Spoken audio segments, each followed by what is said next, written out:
Okay, I'm your host, Mark Prue, and I have with me two very distinguished and world-renowned scientists and business leaders, Dr. Dorothy Bray and Dr. Paul Reid of Green Earth Health. Thank you both for being here.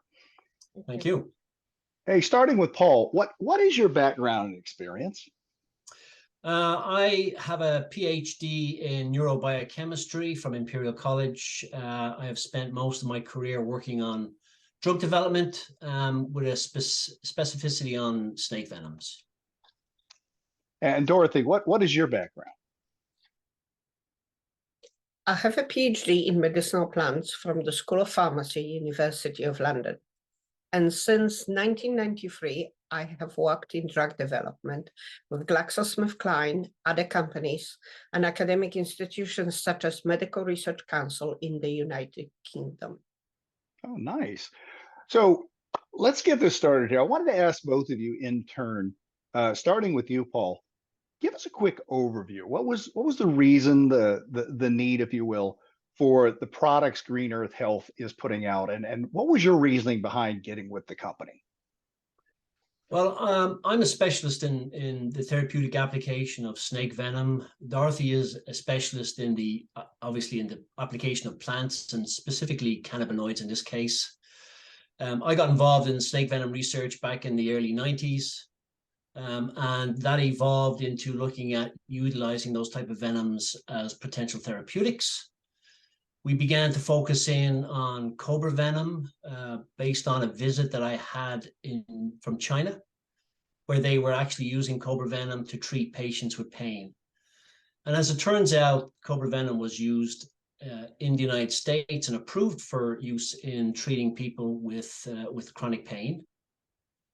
I wanted to investigate that further because it had none of the negative impacts associated with opioids or some of the current OTC analgesics. That way we were interested in exploring the application of cobra venom to managing pain.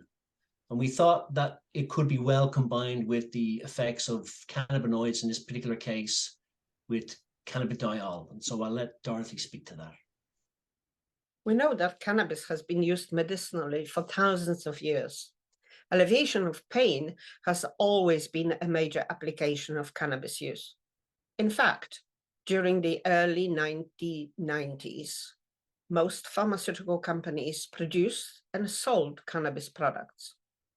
In 1999, the US Department of Health and Human Services filed a patent that described cannabinoids as useful neuroprotective antioxidants with anti-inflammatory activities applicable to the treatment of multiple neurological conditions like Alzheimer's disease. Cannabidiol, known today as CBD, was a major such compound. I have been working on cannabis in the US since 2012. 2018 brought the legalization of industrial hemp in the US. Hemp is a cannabis plant with a low amount of psychoactive THC. In 2018, it quickly became apparent that the use of hemp extracts rich in CBD was resulting in alleviation of pain, reduction of inflammation, reduction in anxiety, and in the improved sleep, all without unwanted side effects of THC. Scientific evidence from multiple research studies followed in subsequent peer-reviewed publications, combining the two powerful ingredients of snake venom preparations with hemp extract into one product to relieve pain seemed an obvious thing to do. Okay, so you're talking about snake venom, which is not widely used as medicinal substance, as an active ingredient, as well as hemp oil. So Paul, what made you think that this combination of these two of, well, I have to say, natural ingredients could work?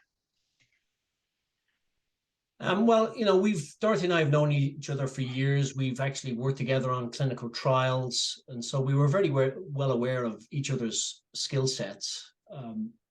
So we had originally looked at developing a product based on cobra venom as an orally administratable analgesic.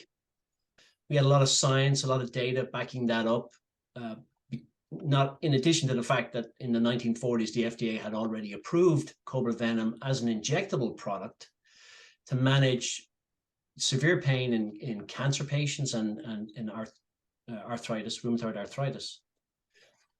The key piece came for us when we realized that after my visit to China, that it could be administered by mouth and that it was an extremely safe way to take it. And my colleague in China went on to do some studies to confirm that was the case and publish much of that data. The problem we had is that cobra venom doesn't act immediately. It is not an acute painkiller. And so it takes, a week, maybe up to 2 weeks to begin to show its effect. So we thought that the idea of combining it with the cannabinoids, which were likely to have a much more rapid effect, and as Dorothy indicated, anybody who has smoked or imbibed cannabis, which includes THC, can notice quite a rapid effect of that product within minutes, 10, 15, 20 minutes of taking it. So we thought that combination could be a good 1-2. One cannabinoid, this cannabidiol, to control the initial pain, and then for waiting for the cobra venom to kick in, and then support that mechanism. So that was the logic behind it. The combination of snake venom preparations with hemp extract containing CBD is highly effective as pain relief, and it's clearly the winner. However, to satisfy our customers, we produce products that contain snake venom preparations without hemp extract, and products that contain hemp extract without the snake venom preparations. And the reason is that some people feel uneasy to take a preparation from snake venom, and some feel equally uneasy to take a preparation with hemp extract because hemp is cannabis. That is very interesting. So Paul, what you're saying is that there is a lot of scientific evidence, proof positive, that this combination or each of these individual substances does work health-wise, right?